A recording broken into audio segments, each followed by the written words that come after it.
Well, we're back to mix it up on a story that has been gaining steam all day long. It involves race and politics in a new national debate ignited by controversial comments from a fairly obscure official in the Obama administration. Right now, we're talking about race and how it's increasingly coloring the political discourse in this country.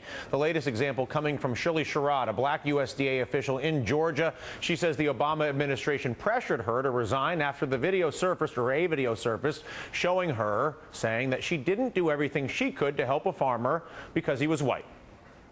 I was struggling with the fact that so many black people have lost their farmland, and here I was faced with having to have a white person save their land. So I didn't give him the full force of what I could do. The NAACP calling her actions, quote, shameful, but Sherrod says the incident happened 24 years ago and that she only told the story to, quote, unite people because she has since realized that race is not everything. This coming just one day after the National Tea Party Federation kicked out a controversial leader there, Mark Williams, for his racist statements, including a satirical mock letter he wrote to President Lincoln calling slavery, quote, a great gig.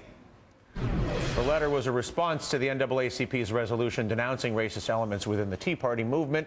And here to mix it up is our panel editorial writer for the Washington Post, Jonathan Capehart, and associate editor for the Washington Examiner, J.P. Freire. This will be our one and only topic, and I think it's going to be a fun conversation. Actually, Jonathan, you think she should have been fired?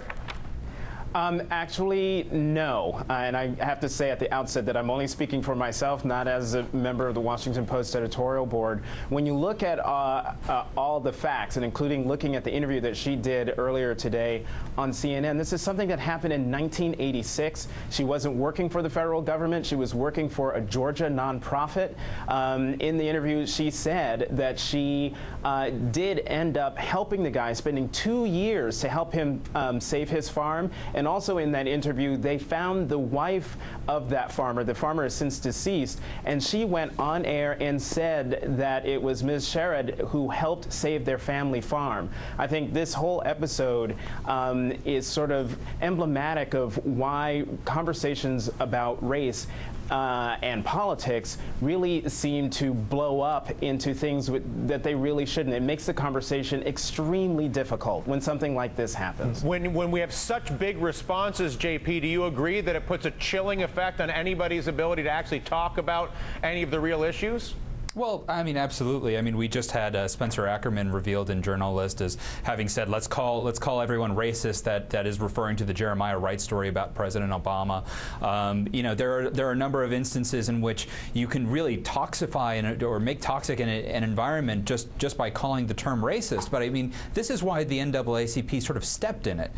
You know, the mistake that they made was you know, they weren't condemning the racist elements as Jonathan said in his blog post. They were condemning the racism of the Tea Party movement overall. I mean, they were just maligning an entire group of people. That's not true, JP. That's not true. That's not true. That they were even Ben Jealous, the president of NAACP, said that, you know, flat out during the convention. Is that what he said? The one that they were initially webcasting, that they eventually wound up cutting the feed? They are not maligning the entire Tea Party movement. They're talking about racist elements in the Tea Party movement. He was being very careful in the same way that I've been very careful in writing about the Tea Party, in the same way that Dylan's been careful in talking about the Tea Party, not maligning the legitimate concerns of, you know, smaller government, the role of government, and the deficits, but focusing on those people at those rallies with those really disturbing Can I get in here? Posters. And sure, I'm sorry, JP, but I just could not let you get away with that. Well, no, but the thing is that they've actually been fairly obscure, because maybe in interviews Ben Jealous has been saying certain things, but we don't have the resolution yet, do we? It doesn't come up until the end of when they have their board meeting in September or October. I can't wait to see what it is that they voted on. I can't wait to see it. But whatever the case, let's take the issues on face. What does the Tea Party stand for? Are we saying that it is an actual racist outburst, or is it a movement against big government? We had MSNBC itself editing footage of a guy holding a gun at a Tea Party rally, talking about the possible JP, extremism. let me get in there real quick. The reason that happened is because MSNBC cuts costs and pays people that aren't very experienced to do that. Well, I know that it would be lovely to think there's a grand MSNBC conspiracy to misrepresent it. I never thought that. I think it was on my show that it went on. I think she had been here for maybe 6 months and wasn't quite sure what she was doing, which is a more likely explanation for that. But I want to bring up a bigger issue here. which is, I don't care whether the people in the Tea Party are racist or not. I don't really care whether somebody at the USDA is racist or not. I do care that in this country, and I think we all care, that in this country, there is systematic racism across the board. Sure. And that is the actual problem. So whether the Tea Party's racist or whether somebody at the USDA is racist or whether I'm a racist or either of you guys are racist, quite honestly, is nonsense when you look at the actual problem in this country, which is that it is a racist country, not necessarily in the... I do not, let me finish. I do not agree with that. I understand. No, let me finish why I say that. Dylan. Let me finish why I say that, though, JP. Okay. The reason I say that is not because I believe that every person is inherently judging others through a racial lens, but the reason I say that is when I look at the systematic structure of this country, its educational resources, its real estate resources, the percentage of minorities who are incarcerated. Systematically, we deprive our minorities of education more than we do white people, systematically. Systematically, we are much more likely to put them in jail, black people specifically. And systematically, we make it much easier for a white middle-class individual to own a home because largely of those other contributing factors. Now, I'm not saying that that's even conscious or I'm not saying there's some grand racist in the sky. But it's somehow systematic. Who is doing that. It's systematic in that the way our educational resources are distributed, the way our law enforcement practice is distributed, the way our populations are distributed, these things yield themselves out.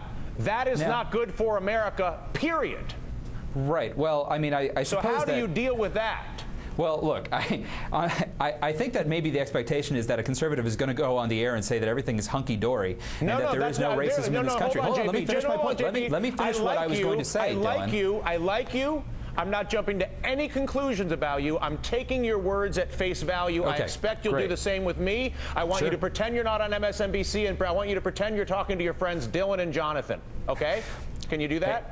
Yeah, sure, absolutely. Okay. Yo, Dylan and John. Thanks. I was thinking today that that the idea that there are so many systems in place that do make it so difficult for people that are underprivileged to succeed in this country is because we constantly put in place more and more systems, and that more people are saying, hey, if we fiddle with these systems, maybe it'll give us the right output. The best way to allow people to rise up is by getting out of the way. It's not that we've made it easier for white people to get along. It's that. So how are we getting out of the way if we have 19,000 different school districts, some of which are incredibly well capitalized and can yield the finest education in the history of the world? Easy. And the vast majority of which have no money. Hold on a second. A government monopoly on education is how we do it.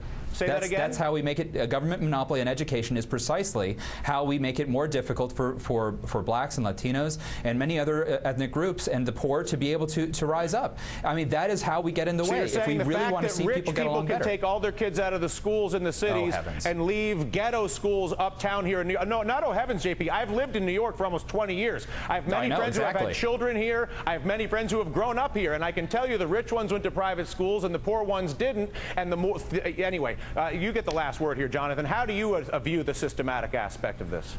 Look, the systematic aspects, I think you laid them out.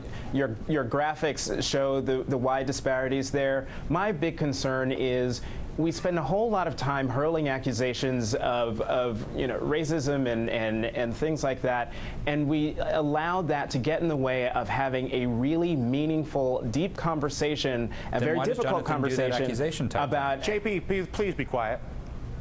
I mean, I'm sorry, Jonathan was taking over a lot of my time earlier in this segment. And it's those sort of things. You know what? I want you to be part of this. I really, really do. Jonathan has blockaded my entire part. You know what, JP?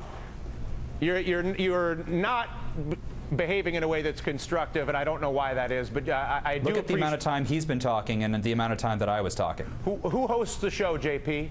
I'm just saying, if you're saying it's equal time, if you're saying it's equal time, it should be equal time. Did I say that? I said I'm in charge of the show. I decide who I'll talk to. I might spend the entire time with Jonathan Capehart and not talk to you at all. And then you could choose never to come on my show again. But just because you're on my show doesn't mean you get as much time as you decide you want. Do you understand that? I mean, what I'll do is I'll interrupt if I have something to say. Right, and I'll tell you to be quiet if someone else is speaking. Okay.